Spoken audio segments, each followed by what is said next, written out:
दोस्तों, अमेरिकी राष्ट्रपति ट्रंप ने फ्रांस के राष्ट्रपति इमैनुअल मैक्रोन को जो धमकी दी है 200% टैरिफ लगाने की, इससे न सिर्फ अमेरिका फ्रांस को नुकसान होगा बल्कि इसका काफी बड़ा नुकसान भारत को भी उठाना पड़ सकता है। दरअसल ट्रंप की नजर भारत और फ्रांस की उस डील पर है जहां पर भारत फ्रांस से 114 नए राफेल फाइटर जेट खरीदना चाहता है और फ्रांस पर लगने वाले टैरिफ के बाद भारत को दिक्कत कुछ इस तरीके से आएगी कि फ्रांस का राफेल में लगने वाले बहुत सारे पार्ट्स एंड कंपोनेंट्स अमेरिका से सप्लाई किए जाते हैं। अब वो सारी सप्लाई चेन डिस्टर्ब होगी तो ऑलरेडी भारत को 114 राफेल के लिए जहां साल 2011-12 में 12 से 13 बिलियन डॉलर खर्च करने पड़ रहे थे, अभी फ्रांस ने उस कॉस्ट को बढ़ा करके लगभग 36 बिलियन डॉलर कर दी और अमेरिका के साथ सप्लाई चेन इश्यूज की वजह से ये डील 50 बिलियन डॉलर तक के आंकड़े को टच कर सकती है। और दूसरी खबर, जहां एक तरफ दुनिया के अंदर इस तरीके के नए छोटे मोटे कॉन्फ्लिक्ट शुरू हो चुके हैं, वहां पर भारत ने अपनी एक और आधुनिक मिसाइल दुनिया के सामने रख दी है।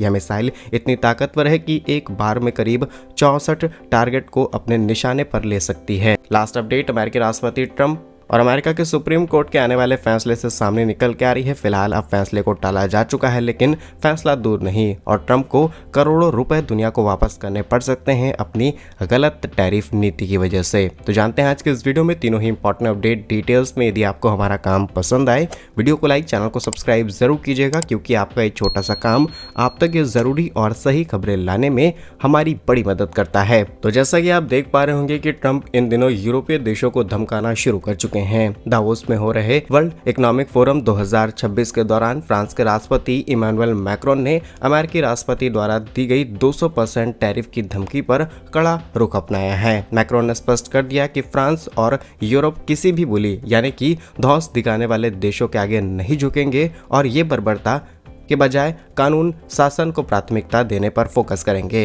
अब ट्रंप की बात जो देश नहीं मानता है, ट्रंप उसके साथ क्या करते हैं या आप अच्छे से जानते हैं। फिर चाहे वो उनका पड़ोसी देश हो, यूरोप में बैठा हुआ कोई देश हो या फिर अमेरिका से हजारों किलोमीटर दूर बैठा हुआ पाक। फिलहाल ट्रंप ने फ्रांस के राष्ट्रपति इमैनुअल मैक्रोन को यह धमकी क्यों दी, जरा इसे डिटेल्स में समझते हैं। दरअसल ट्रंप चाहते हैं कि फ्रांस उनके प्रस्तावित बोर्ड ऑफ पीस यानी कि पीस काउंसिल में शामिल हो और मैक्रोन ने इस निमंत्रण को यह कहकर ठुकरा दिया कि संयुक्त राष्ट्र की संरचना और सिद्धांतों के ये नियम खिलाफ जाता है, जिसके बारे में हम अपने प्रीवियस वीडियो में कई बार जिक्र कर चुके हैं। इसके अलावा मैक्रोन ने बयान दिया कि दावोस में मैक्रोन ने कहा कि हम बर्बरता के बजाय कानून के शासन को चुनते हैं। उन्होंने चेतावनी दी कि अगर यूरोप इन धमकियों के आगे झुकता है तो यूरोप का वसलाइजेशन हो जाएगा। और बस फ्रांस का इतना सा स्टेटमेंट, फ्रांस को 200% टैरिफ की धमकी मिल चुकी है। फ्रांसीसी शराब, शैम्पिंग और तमाम ऐसी चीज़ों पर जहां अभी 15% टैरिफ लगता है अमेरिका के अंदर, अब ये टैरिफ 200% तक हो जाएगा। इसी के साथ ग्रीनलैंड पर भी मैक्रोन और ट्रंप आपस में एक दूसरे के आमने सामने आए हैं। ट्रंप ने फ्रांस सहित 8 यूरोपीय देश, इसमें जर्मनी, यूके, नीदरलैंड शामिल हैं, 1 फरवरी 2026 से 10% एडिशनल टैरिफ लगाने की अनाउंसमेंट करती है। 1 जून 2026 से ये टैरिफ बढ़कर के 25% हो जाएंगे और यह तब तक रहेगा जब तक ग्रीनलैंड की खरीद का सौदा नहीं हो जाता है। सिर्फ इतना ही नहीं बल्कि $1 बिलियन का चंदा भी देना होगा। दरअसल ट्रंप के बोर्ड ऑफ पीस का जो चार्टर कहता है कि सदस्य देशों को 3 साल से भी अधिक सदस्य रहने के लिए $1 बिलियन नगद योगदान देना होगा। रिसेंटली ट्रंप ने बहुत सारे संस्थाओं से अपने आप को पुल आउट किया है और वो अपनी खुद की संस्थाएं बनाने चाहते हैं ताकि दुनिया के अंदर शांति लाई जा सके और तमाम देशों के अंदर डेमोक्रेसी लाई जाए। और उन्होंने अपने इस नए बोर्ड ऑफ पीस का निर्माण कर दिया है। इसमें मनचाहे रेगुलेशंस होंगे, सारी चीज़ें अमेरिका के पक्ष में रहेंगी और कोई भी देश अमेरिका के खिलाफ गया तो आप या तो अपना देश बेच दीजिए या फिर आपके देश के अंदर सत्ता परिवर्तन हो जाएगा।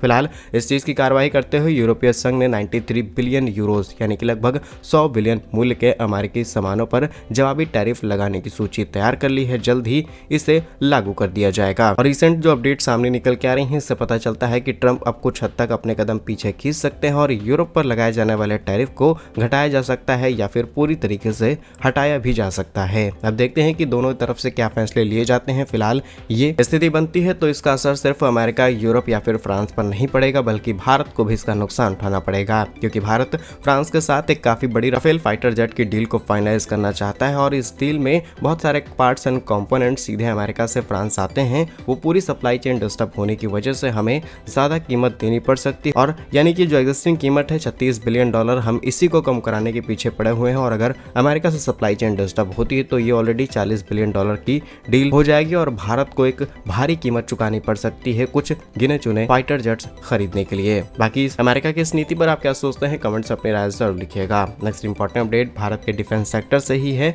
जहां पर भारत ने रक्षा क्षेत्र में एक ऐतिहासिक उपलब्धि हासिल कर ली है जिसने पूरी दुनिया को हैरान कर दिया है। दरअसल भारत ने भर्गवास्त्र के साथ अब दुनिया का एकमात्र ऐसा देश बन गया है जिसके पास एक साथ 60 से अधिक यानी कि करीब सटीक 64 जगह पर हमला करने वाली एक एडवांस मिसाइल बना करके तैयार कर ली है। माइक्रो मिसाइल दागने वाला ये देसी सिस्टम महाराष्ट्र के नागपुर में solar defence and aerospace limited द्वारा तैयार किया गया है और ये सिस्टम स्पेशली रूप में ड्रोन के झुंड पलक झपकते ही तबाह करने के लिए तैयार किया गया है। 19 जनवरी 2026 को रक्षा मंत्री राजनाथ सिंह जी ने इस प्रणाली को सफलतापूर्वक सेना के लिए एक्सेप्ट किया और आत्मनिर्भर भारत की दिशा में एक बड़ी जीत बताई है। अब इसका इस्तेमाल भारत किस तरीके से करेगा, जरा इसका प्रैक्टिकल एग्जाम्पल समझिए। जब भारत और पाक के बीच ओपी सिंदूर हुआ तब पाक ने बहुत सारे झुंड में ड्रोन भेजे। इससे भारत के एयर डिफेंस सिस्टम कंफ्यूज हुए और एक आध ड्रोन भारत के ऊपर आकर के गिर गए। अब हमारे पास उस समय मिसाइलें नहीं थी जो कि एक साथ जाएं और कई सारे ड्रोन्स को टारगेट कर पाएं। फिलहाल अब ये मिसाइल अगर इसकी 4 मिसाइलें दागते हैं तो हम 100 से भी ज्यादा ड्रोन्स को हवा में ही नष्ट कर सकते हैं बिना एयर डिफेंस सिस्टम का इस्तेमाल किए हुए, और ये भारत के लिए किसी बड़ी उपलब्धि से कम नहीं। भविष्य में ये भारत की सीमाओं की रक्षा करने के लिए एक बड़ी जीत है जो कि भारत को दुनिया में एक नई पहचान दिखाएगी।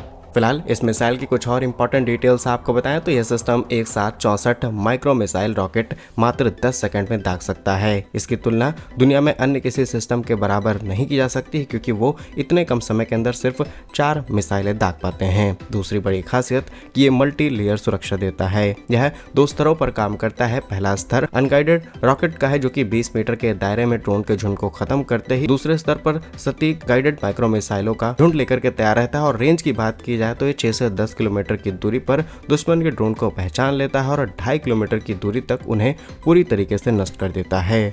कॉस्ट की बात की जाए तो ट्रेडिशनली सरफेस से हवा में मार करने में मिसाइलें जैसे कि S-400 के मुकाबले इसकी कीमत बहुत कम है और ये ड्रोन जैसे सस्ते हम लोग को रोकने के लिए काफी ज्यादा किफायती है। नेक्स्ट इंपॉर्टेंट अपडेट अमेरिका से ही सामने निकल के आ रही है, जहां पर अमेरिकी सुप्रीम कोर्ट ने अमेरिकी राष्ट्रपति ट्रम्प द्वारा दुनिया पर लगाए जाने वाले टैरिफ को लेकर के एक बड़ा डिसीजन लेना था, लेकिन एक बार फिर सुप्रीम कोर्ट ने अपने इस फैसले को टाल दिया है। अब ये बात जग जाहिर है कि ट्रम्प की तरफ से उनके सुप्रीम कोर्ट पर भी दबाव बनाया जा रहा है जिससे फैसले को चेंज किया जा सके। अब आपको बताएं कि ये मामला क्या है। दरअसल ये मामला IEEPA एक्ट, जिसे international emergency economic power act कहा जाता है, इसके इर्द गिर्द घूम रहा है, जो कि वर्तमान समय में वैश्विक व्यापार स्थिति को पूरी तरीके से चेंज कर चुका है।